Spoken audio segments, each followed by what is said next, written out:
이 시간 우리에게 준 하나님의 말씀은 창세기 13장 6절에서 18절 말씀입니다. 구약성경 창세기 13장 6절에서 18절 말씀입니다. 구약 16면에 있습니다.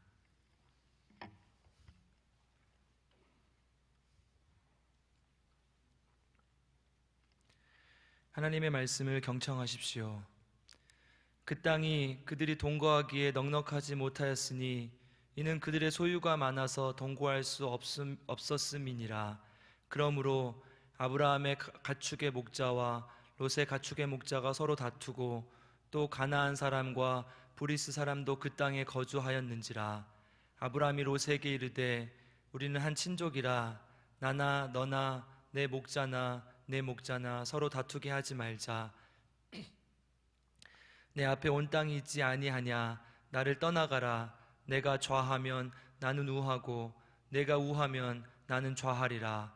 이에 롯이 눈을 들어 요단 지역을 바라본즉 소알까지 온 땅에 물이 넉넉하니 여호와께서 소돔과 고모라를 멸하시기 전이었으므로 여호와의 동산 같고 애굽 땅과 같았더라. 그러므로 롯이 요단 온 지역을 택하고 동으로 옮기니 그들이 서로 떠난지라. 아브라함은 가나안 땅에 거주하였고 롯은 그 지역의 도시들에 머무르며 그 장막을 옮겨 소돔까지 이르렀더라. 소돔 사람은 여호와 앞에 악하며 큰 죄인이었더라.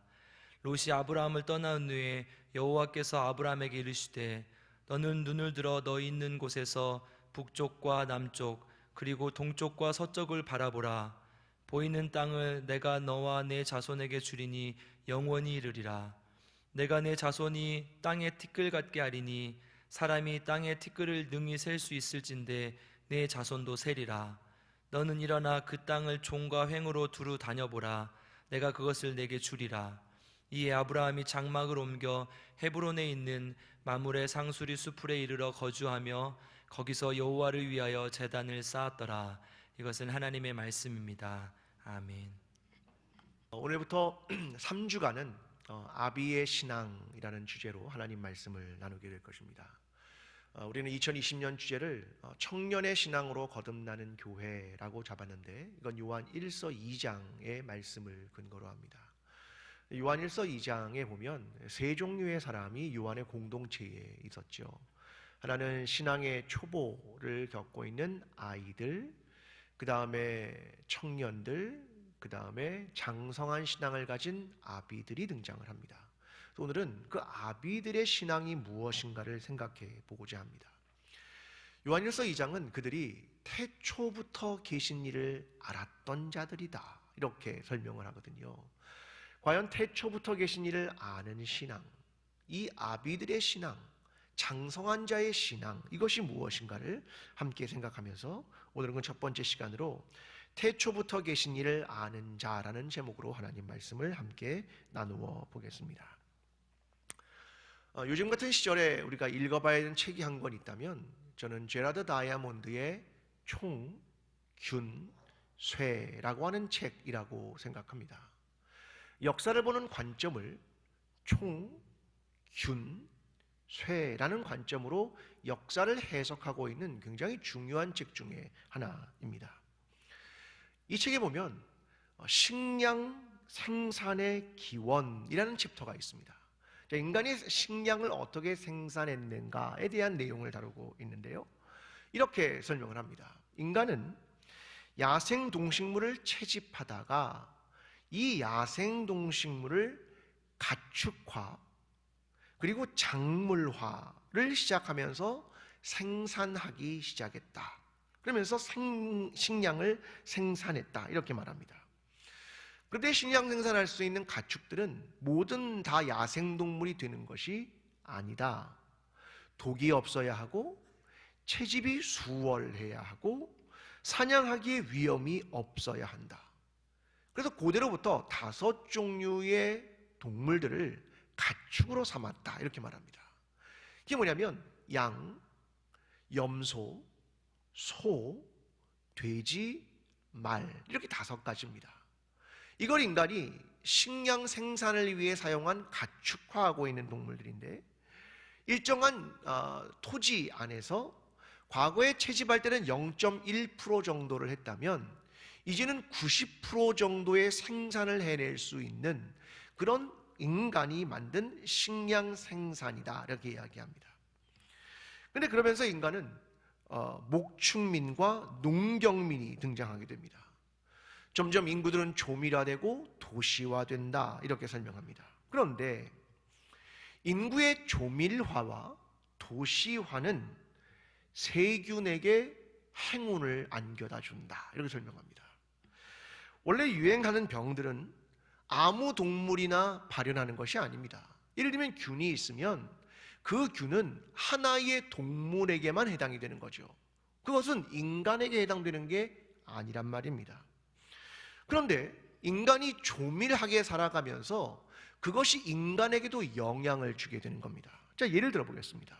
여러분, 홍역을 아십니까? 홍역? 네. 홍역 바이러스는 원래 인간에게 해당되는 게 아닙니다. 그게 우역입니다. 그러니까 소에게만 해당되는데 인간하고 소하고 얼마나 살았냐면 9,000년을 함께 살았습니다. 그러면서 소에 적용됐던 바이러스가 인간에게로 들어온 겁니다. 이게 뭐냐면 홍역입니다. 그러니까 바이러스가 이렇게 변화를 시작하는 거죠. 여러분, 오늘날 우리에게 불안과 공포를 주는 신종 코로나 바이러스도 원래는 변종 아닙니까? 신종이라는 거죠. 그러니까 균의 진화라고 하는 것이 인간의 유목과 농경, 가축화, 작물화와 떼어낼 수 없다라고 하는 겁니다. 자, 오늘의 성경은 목축을 했던 두 집단의 이야기를 우리에게 들려줍니다. 그러면서 과연 인간이 가졌던 욕망이 무엇인지, 그 안에서 하나님의 뜻이 무엇인지, 그것을 우리에게 설명해 주는 구절이라고 생각합니다. 자, 이런 관점에서 오늘 본문을 한번 살펴보겠습니다. 오늘 본문의 이야기는 이것입니다. 아브라함과 롯이 소유가 많아지면서 시작이 됩니다. 그들이 애굽에서 올라와서 네게부 지역, 그리고 다시 베델로 올라오게 됩니다. 근데 그곳에서 그들은 양과 소가 많아지면서 함께 머물기가 어려워졌습니다. 그래서 아브라함의 목자들과 롯의 목자가 다툼이 시작되었습니다. 보다 못한 아브라함은 롯을 부릅니다. 그러면서 우리가 한 친족이 아니냐, 나나 너나 내 목자나 내 목자가 다투지 말자라고 하면서 하나의 제안을 합니다. 내가 왼쪽을 선택하면 나는 오른쪽으로, 내가 오른쪽을 선택하면 나는 왼쪽으로 가겠다라고 이야기합니다. 롯이 눈을 들어 요단 쪽을 바라보니까 물이 넉넉했습니다. 그래서 그곳은 여호와의 동산 같고 애굽 땅과 같았다. 그래서 그가 그쪽 방향으로 가게 되었다. 그리고 아브라함은 그의 반대쪽으로 가게 되었다. 하나님은 이 아브라함에게 나타나셔서 동서남북을 바라보라고 하시면서 너의 자손에게 이 땅을 줄 것을, 너에게 티끌과 같은 자손을 줄 것을 약속했다. 이것이 본문 전체의 이야기입니다. 자, 오늘 본문은 아브라함의 여행이라고 하는 그 이야기 속에 드러난 한 사건입니다. 자, 오늘 본문 3절은 이렇게 이야기합니다. 전에 장막 쳤던 곳에 이르니, 자, 이르렀다라고 하는 이 동사를 눈여겨봐야 합니다. 지는 네게부와 베델 사이에 어디에 이르렀다, 그런 말이거든요. 자, 18절도 이렇게 말합니다. 이에 아브라함이 장막을 옮겨 헤브론에 있는 마물의 상수리 나무에 이르러, 이렇게 말합니다. 그러니까 오늘 본문의 위치는 이르다와 이르다 사이에 위치한 한 사건을 보여주고 있습니다. 그가 여행을 하면서 있었던 한 사건이 있었다, 이렇게 이야기하는 거죠. 자, 이 아브라함과 롯 사이의 사건은 분쟁으로부터 시작합니다. 그리고 화해의 제안, 승인, 각자의 길로 가는 사건이었습니다. 그런데 이 사건은 사건을 보여주기 위한 것이 아니라 사실은 아브라함이 누구였는가, 그의 믿음은 무엇이었는가, 이것을 보여주기 위해서 사실은 이 본문이 여기에 위치하고 있는 것입니다. 그는 어떤 인격과 어떤 성품과 어떤 신앙을 가졌는가, 그의 신앙은 이기적이지 않았다. 그는 경쟁적이지 않았다. 그는 이타적이었고 평화를 지향했다. 그는 보는 것이 달랐기 때문이다. 이것을 우리에게 들려주는 겁니다. 그는 하나님이 누구신가를 알아가는 과정 속에 있고 하나님에 대한 믿음을 키워간다는 것입니다. 여러분, 오늘 우리는 하나님을 알아가고 있는 것입니까? 오늘 우리에게 장성한 자의 신앙이란 무엇인가? 이것을 우리가 질문해야 한다는 것입니다. 자, 먼저 6절의 말씀을 조금 보겠습니다. 자, 6절의 말씀은 이렇게 시작합니다.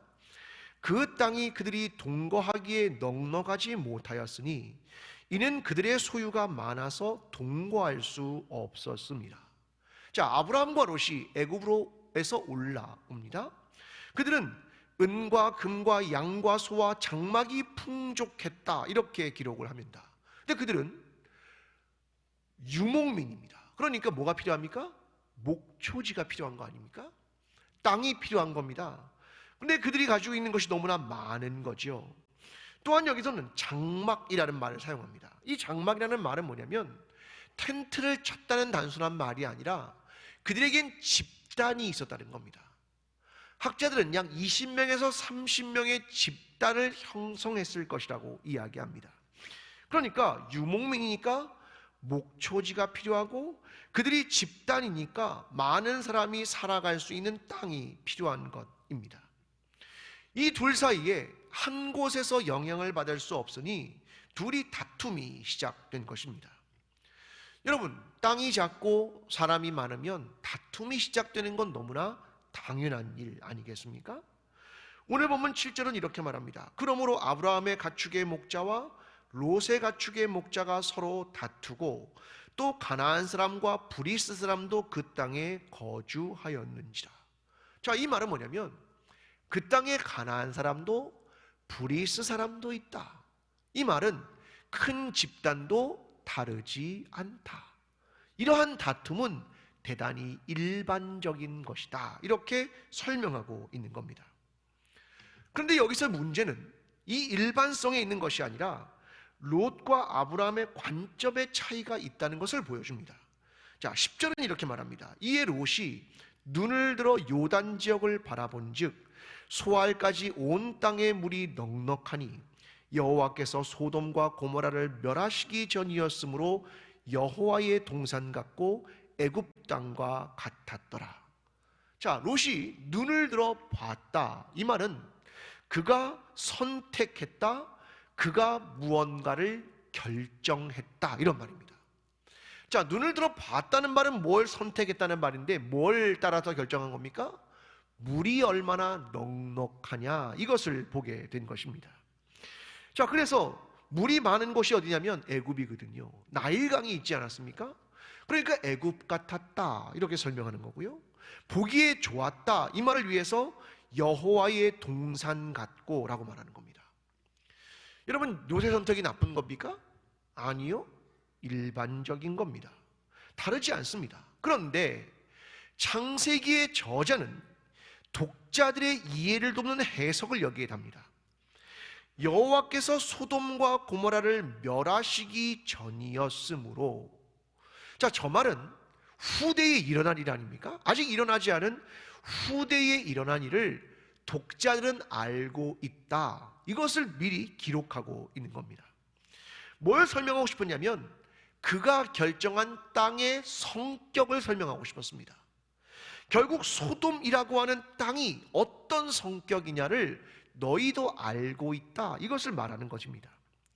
그 12절에 이렇게 말합니다. 롯은 그 지역의 도시들이 머무르며 그 장막을 옮겨 소돔까지 이르렀더라. 자, 이 말은 무슨 말이냐면 소돔 가까이에 갔다, 소돔을 향하여 갔다, 그런 말입니다. 롯의 선택이 소돔 가까이에 소돔을 향하여 갔다, 그의 목적지는 소돔이었다라고 하는 겁니다. 여러분, 롯은요 그의 욕망을 불태운다 이런 거 아닙니다. 굉장히 일반적인 선택, 그것을 하고 있다는 겁니다. 그런데 그의 방향이 어떤 방향이라고요? 소돔 가까이에. 소돔을 향하여 걸어간다라고 하는 겁니다. 여러분, 인간은 생각과 의식 없이 행동하면, 불의에 저항하지 않으면 본성의 당연한 결정을 내리는 것이 인간입니다. 제가 여러분에게 한 권의 책을 소개하려고 합니다.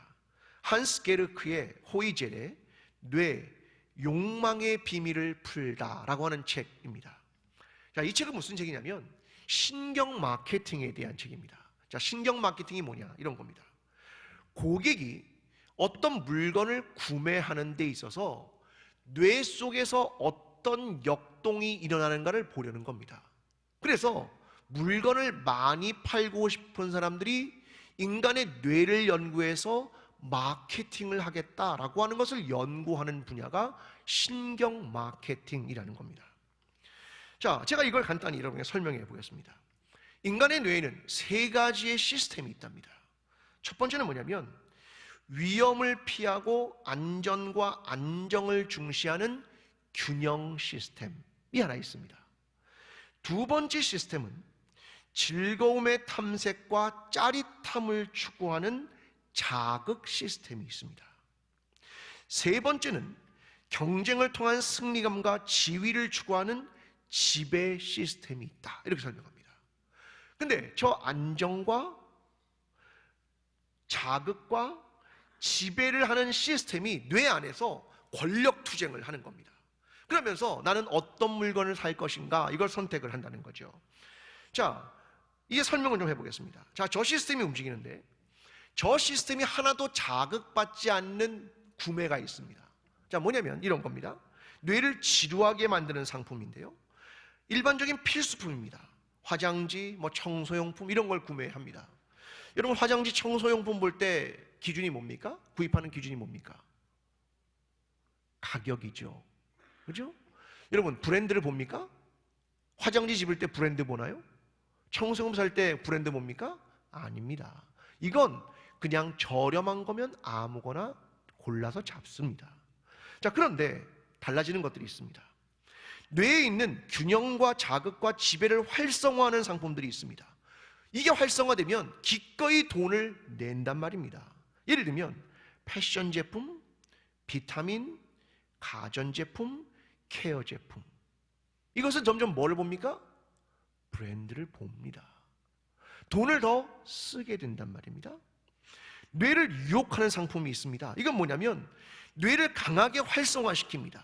이걸 사면 내 지위와 개성을 드러내준다고 생각합니다. 예를 들면 스포츠카, 유명 브랜드 화장품, 디자이너 제품, 첨단 스포츠 장비, 최신형 스마트폰, 뭘 봅니까? 강력한 브랜드를 봅니다. 이건 뇌가 활성화되고 유혹되었기 때문이다, 이렇게 설명을 합니다. 여러분, 우리는 뇌는, 인간의 머리는 어떻다고 생각합니까? 이성적이다. 그런데 이 책은 이렇게 말합니다. 인간의 뇌는 하나도 이성적이지 않다. 지극히 감성적이다. 뇌 안에서 안정과 자극과 지배 시스템이 끝없는 줄다리기를 하는 겁니다. 여러분, 사람은요, 브랜드를 보고 자동 버튼을 누릅니다. 뇌가 이것을 이성적으로 판단하지 않는 겁니다. 뇌는요, 복잡한 생각을 하는 걸 싫어합니다. 단순한 생각을 한다는 말입니다. 자, 이러니까 내 안에서 이런 결정들이 이루어지는 겁니다. 쾌락이냐, 금욕이냐, 혁명이냐, 보존이냐, 이기적일 것이냐, 이타적일 것이냐, 내 머릿속에서 줄다리기가 계속된다는 겁니다. 여러분, 우리는 롯의 선택을 비난할 수 있습니까? 그가 물이 넉넉한 곳을 선택했다는 걸 비난할 수 없습니까? 어쩌면 굉장히 본성적인 결정 아니었습니까? 여러분, 그러나 그리스도인은 다른 삶을 살아가는 사람들입니다. 본성을 저항하고 거룩함을 지향하는 사람들 아닙니까? 의식 없이 저항하지 않을 때 우리의 목적지는 어디입니까? 소돔이다, 그렇게 말하는 겁니다. 로마서 8장 5절은 이렇게 말합니다. 육신을 따르는 자는 육신의 일을, 영을 따르는 자는 영의 일을 생각하나니 육신의 생각은 사망이요 영의 생각은 생명과 평안이니라. 육신의 생각은 하나님과 원수가 되나니 이는 하나님의 법에 굴복하지 아니할 뿐 아니라 할 수도 없습니다. 여러분, 저와 여러분은 그리스도인입니다. 본성을 따라 살지 않는 것이고 영을 따라 살아가는 사람들이다, 이렇게 설명합니다. 히브리서 11장 24절은 이렇게 말합니다. 믿음으로 모세는 장성하여 바로의 공주의 아들이라 칭함받기를 거절하고. 모세가 장성한 다음에 뭘 거절했다고요? 나는 바로의 공주의 아들이다라는 것을 거절했다. 나는 애굽인이다라고 하는 걸 거절했다, 이걸 설명하고 있는 겁니다.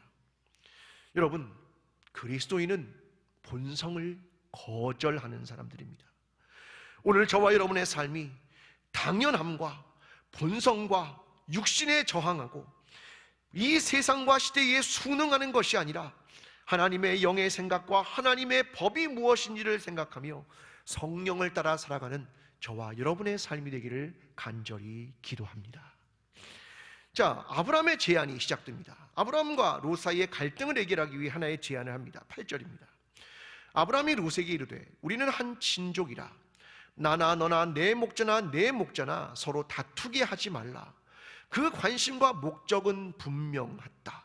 무엇입니까? 다툼이 아니라 평화였다, 이렇게 말합니다. 그러면 제안을 하죠. 9절에 이렇게 말합니다. 내 앞에 온 땅이 있지 아니하냐? 나를 떠나가라. 내가 좌하면 나는 우하고 내가 우하면 나는 좌하리라.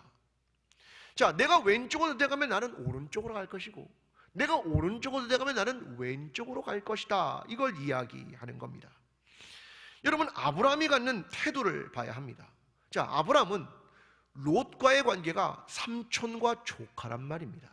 그러니까 누가 먼저 결정할 수 있는 겁니까? 삼촌이요. 그러면 삼촌이 먼저 선택할 수 있죠. 왜요? 윗사람이니까. 그런데 그는 뭘 내려놓은 겁니까? 윗사람으로서의 지위를 내려놓은 겁니다. 또 하나는 그는 욕심을 내려놓은 겁니다. 아브라함의 관심이 뭐기 때문에? 평화이기 때문에 그러한 겁니다. 이것이 아브라함이 보여준 겁니다. 자, 아브라함은 여기서 아비의 신앙이 무엇인지, 장성한 자의 신앙이 무엇인지를 보여줍니다. 그건 자기 중심성을 내려놓는 것, 자기의 욕심을 내려놓는 것, 자기가 원하는 것을 관철시키지 않고 내려놓는 것이 무엇인가를 보여주는 것이 아비의 신앙이라는 것을 보여줍니다. 여러분, 만약 어린아이와 어른이 다툰다면 여러분 누구를 이상하게 보겠습니까? 자, 어른이 있습니다. 아이가 있습니다. 둘이 싸웁니다. 그러면 누가 이상한 겁니까? 지금 제가 이게 되게 어려운 게 마스크를 쓰니까 얼굴 표정이 안 읽힙니다. 웃고 있는지 울고 있는지 하나도 모르겠습니다. 네. 어른과 애가 싸우면 누가 이상한 겁니까? 어른이 이상하죠. 왜요? 당신의 수준이 보이는 겁니다. 그렇죠? 여러분, 아버지의 신앙이 무엇인가를 봐야 합니다. 자, 예를 들면 room이라는 단어가 있습니다. 영어 단어의 room은 뭡니까? 방이죠. 방. 자, 지금도 소리를 내셔야 제가 반응을 알겠습니다. room은 방입니다. 그렇죠? 근데 room이라는 게 또 다른 뜻이 있습니다. 뭡니까? 여유입니다. 이게 room입니다. 저는 똑같은 단어지만 완전히 다른 해석이 가능하다고 생각합니다. 누구는 room을 말하면 방 안에 갇히는 사람이 있습니다. 근데 누군가는 room을 말하면 여유라는 것을 보여줄 수 있다는 말입니다. 여러분, 아브라함의 선택은 뭐냐면 삼촌으로서의 지위를 포기하고 자기의 이익을 내려놓는 권리의 포기입니다. 하나는 지위의 포기이고 하나는 권리의 포기입니다. 이것이 아브라함이 보여주는 신앙이었습니다. 우리는 장성한 자의 신앙을 가지고 있습니까? 아비의 신앙을 가지고 있습니까? 경쟁합니까? 아니면 평화입니까? 좁은 시야입니까? 자기 방에 갇혀 있습니까? 아니면 여유와 내려놓음입니까? 예수 그리스도의 성육신, 그의 십자가의 죽음이란 무엇입니까? 그것은 자기의 권리와 자기의 지위를 내려놓는 사건이 아니었습니까? 히브리서 5장 14절은 이렇게 말합니다. 단단한 음식은 장성한 자의 것이니 그들은 지각을 사용함으로 연단을 받아 선악을 분별하는 자들이니라. 장성한 자는 뭘 한다고요? 분별을 할 줄 안다. 이것이 세상의 것인지 하나님의 것인지 이걸 분별할 줄 아는 자가 어떤 자이다? 장성한 자이다. 이렇게 설명을 하는 겁니다. 헨리 나우엔의 예수의 이름으로라고 하는 굉장히 좋은 책이 하나 있습니다. 여기 보면 헨리 나우엔이 서문에서 자기의 고백을 하나 합니다. 그는 목회 상담과 기독교 영성신학가로서 교수로서 20년 이상을 살아온 사람입니다. 자신이 50살이 되던 해에 문득 이런 생각이 들었다고 합니다. 나이를 더 먹은 만큼 예수님께 더 가까워졌는가? 내가 나이를 먹은 만큼 예수님께 더 가까워졌는가? 이 질문을 하게 됐다는 겁니다. 그는 성직을 25년 동안이나 몸담고 있으면서 나는 제대로 기도할 줄 몰랐다. 나는 사람들과 동떨어져 지내는 편이었다. 눈앞에 닥친 문제에 발을 동동 구르기 일쑤였다. 모든 사람들은 내가 아주 잘하고 있다고 말했지만 내 안에는 여전히 나의 성공과 나의 영혼을 위험에 빠뜨리고 있다는 속삭임이 있었다. 나는 깊은 묵상 기도가 부족했고 늘 외로워했고 눈앞의 일들에 매달려 살아갔다. 나는 성경을 억압하며 살아갔다. 이렇게 고백을 합니다. 저는 제 자신을 돌이켜봅니다. 저는 올해 만으로 50이 됩니다. 저도 저에게 똑같이 질문을 해봅니다. 나이를 더 먹은 만큼 예수를 더 가까이에서 만나고 있는가? 내가 나이를 더 먹은 만큼 예수님과 더 가까워졌는가? 저는 올해로 목사 안수를 받은 지 24년째가 됩니다. 헨리 나우원처럼 대단한 학자는 아니지만 똑같은 질문을 해볼 수밖에 없습니다. 나이를 먹은 만큼 예수님께 더 가까워졌는가? 나는 장성한 자의 신앙을 가지고 있는가? 나는 아비의 신앙을 가지고 있는가? 나는 욕심을 내려놓을 수 있는가? 나는 평화를 위해 손해볼 수 있는가? 오늘 이 질문에 함께 대답해가는 저와 여러분의 삶이 되기를 간절히 기도합니다. 아브라함의 장성함은 그가 본 것이 달랐기 때문에 그렇습니다. 14절에 보면 롯이 아브라함을 떠난 후에 여호와께서 아브라함에게 이르시되 너는 눈을 들어 너 있는 곳의 북쪽과 남쪽 그리고 동쪽과 서쪽을 바라보라.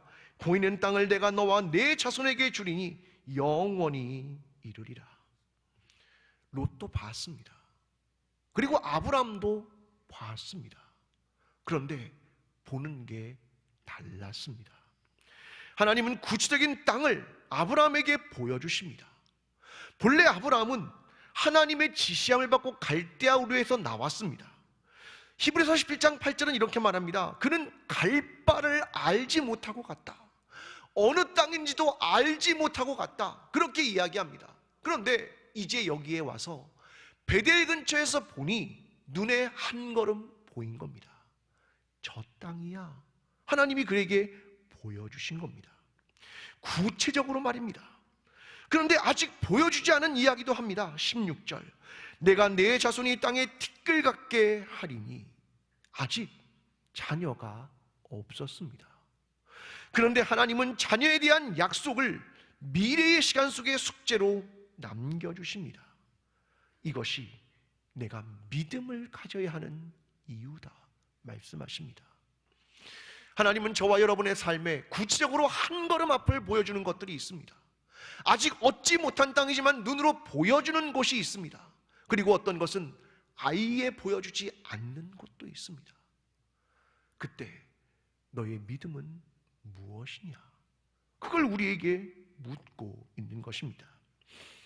아브라함이 이 여행을 통해 보게 된 것은 땅이 아니라, 자손이 아니라 하나님이었습니다. 오늘 18절은 말합니다. 이에 아브라함이 장막을 옮겨 헤브론에 있는 마므리 상수리 수풀에 이르러 거주하며 거기서 여호와를 위하여 제단을 쌓았더라. 이 마므리에 있는 땅은 아브라함이 유일하게 얻었던 땅이었습니다. 뭘 위해서요? 아내 있는 사라의 매장지로 유일하게 얻은 한 조각의 땅이 있는 곳이었습니다.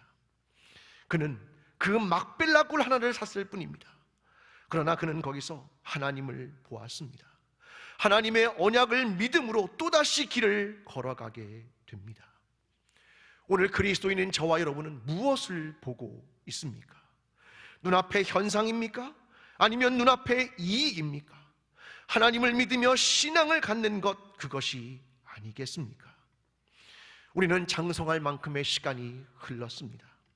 이제 우리는 무엇을 보아야 하는 것입니까? 우리의 삶을 이끄시는 하나님, 언약을 성취하시는 하나님을 보십시오. 우리의 삶을 이끄시는 분이 누구신가를 보고 그를 알아야 하는 것입니다. 그분이 누구십니까? 태초부터 계시니 우리의 창조주라고 말씀합니다. 요한 1서를 기록한 요한은 고백합니다.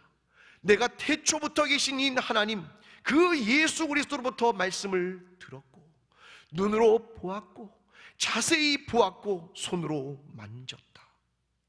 나는 그 태초부터 계신 이를 보았다.